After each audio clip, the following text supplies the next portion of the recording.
ওই সাধক না গাড়িটা বয়ে রয়েছে, সাধক দিত। এই বেটা তুই বইরা বুঝস না কে? একটা গাড়ি তুই কিস্তি বাউ নিছস, এই কিস্তি কামাই করে কিস্তি দেন লাগবো। কাম বাদ দে, যদি এই বাগানে তুই লুডু গেলা আর সেরি লাগে ফোনে কথা কস, এই কথা যদি তোর বউর কাছে কই তোর উপায় আছে? হ্যাঁ, একটা পার্কে যাবো আমি, তোমার পোলারে নিয়ে এসো, তোমার পোলার দায়িত্ব আমি নিলাম। আচ্ছা, তোমার পোলা আমার কথা কিছু কয় না? ও আচ্ছা, আমি শোনো, আমি তোমার পোলার একটা কাজের ভাও করে দিছি। যদি কাজটা যদি কও যে লেখাপড়া করো, তাহলে তো লেখাপড়াই করে না।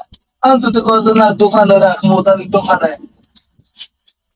দোকানে রাখবা। কাছে গুলো এখন কাছে গুলো তো আর হয় না এখন।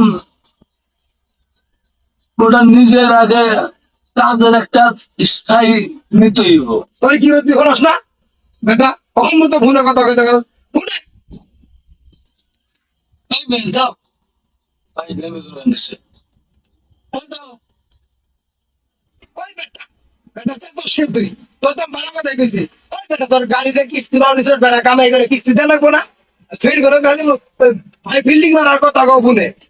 এই, আমি কি করি না করি এ নিয়ে তোমার মাথা কামান লাগবে না। তুমি যাবছো এখান থেকে। এ কইল আমার গাড়ি, আমি গাড়ি চালাই না কি করি সেটা আমার চিন্তা। কিস্তি তুমি দিবি বেটা না আমি দিব? তোর কে? তোর তো আমি ভালো কথা কইছি, তোর কি খারাপ কথা কইছি বেটা? বেটা আমার কাছে তোর তুই তো আমার তাই করতে আমার ভাই তো আমার বেটা। আরে যাও যাও যাও। এ, নিজে কাম করে না ঘুরে বেড়ায়, সে আবার আর একজনের জ্ঞান দিবে বেড়ায়। এ যাও গা, ভাই তুমি করে।